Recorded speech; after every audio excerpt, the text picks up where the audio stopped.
It is hugely unfair, but also it's a disgrace that is still happening in 2022. Now, confusion continues to reign over developments in the Modjadji Royal House after the installation of Prince Lekukela Modjadji as the king of Balobedu. By tradition, Princess Masalanabo was meant to ascend the throne when she turned 18.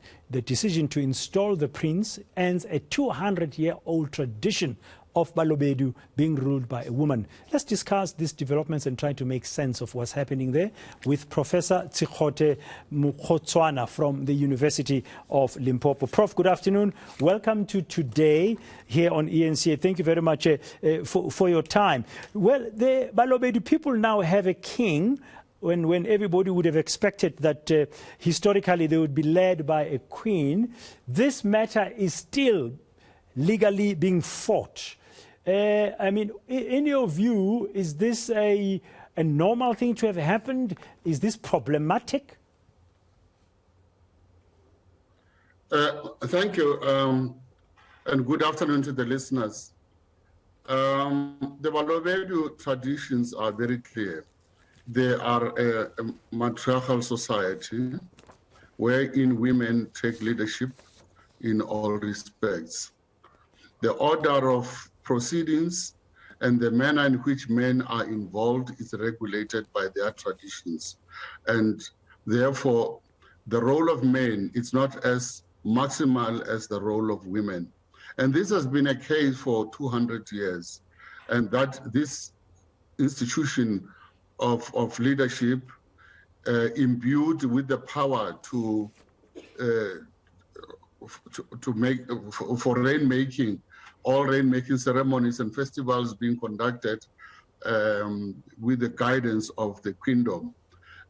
These are normal in that queendom. And therefore, it has been very minimal role of men. Now we have a new thing that is emerging, that we have got a king, who is now, whether king-elect or king inaugurated already. The issue here is a disruption of a normal order of proceedings and practice. Why is this such a disruption? I mean, what do you understand? What has led to this disruption? Why now? After can hear you clearly. Can you hear me now? I can hear you clearly. Okay, we seem to have a problem with that connection. Can you hear me now, Prof? Yeah, I can hear you now. You can hear me now?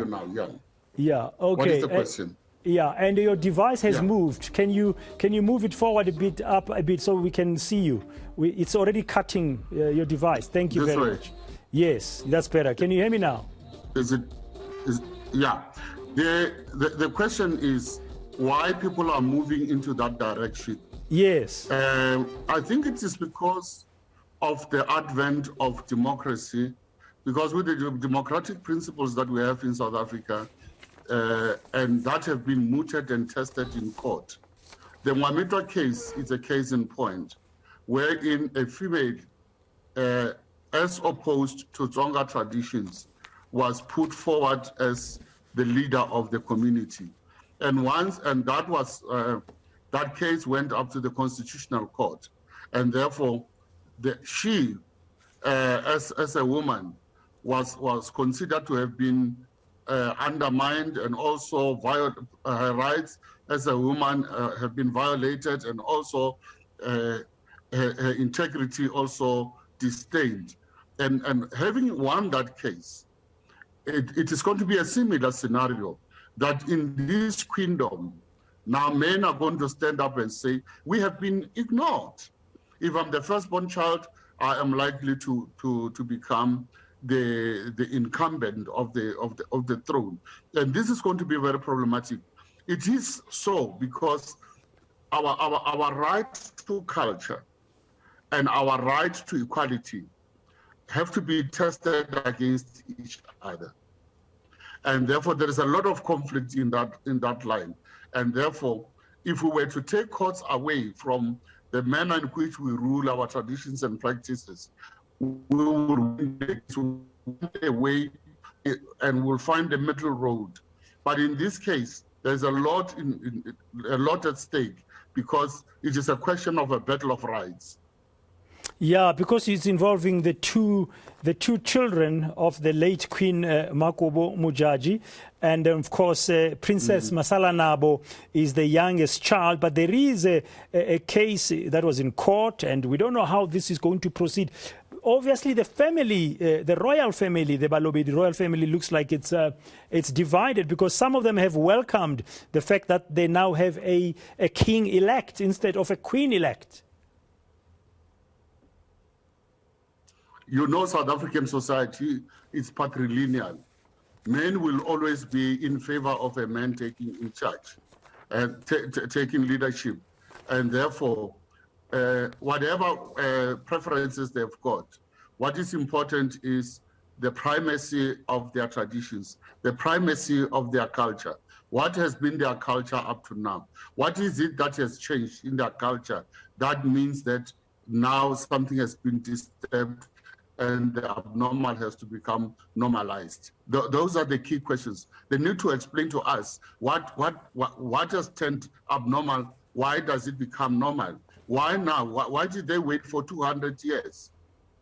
And they knew from the beginning, and they've allowed the processes to go on in terms of their traditions to say Masalanabo VI is going to take over. Now, and for me personally, I believe there are political interferences and political influences behind the scenes. I don't think it is purely the royal family without. It is a question of what shall I benefit if I were to be on the side of Lekukela or if I were on the side of Masalanabo. So it looks like some people are looking after their vested interest in supporting the king-elect instead of supporting the Balobedi's century, 200-year-old tradition of being ruled by a queen. Because they've got vested interest, they stand to benefit. They are then backing the king.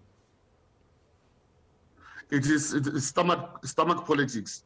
Because if it's not stomach politics, it cannot be the children of the same womb that are fighting for the same problem, because there's the same stake on the table, because the inner circle of the Balobedu people, in terms of their tradition, there are people who have to make decisions, not outsiders, people who are destined by virtue of their birth, that there are people to make the necessary decisions as to who becomes the successor.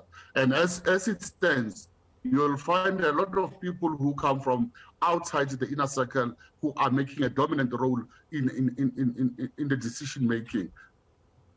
Okay, no, it's going to be interesting how this will play itself out legally. I'm just wondering, from the way you've explained it, whether or not it can be sorted out by a court of law, because the Balobedu people have very, very rich heritage of over 200 years in how they've done things. One wonders why now this would change. Do you anticipate a protracted struggle here?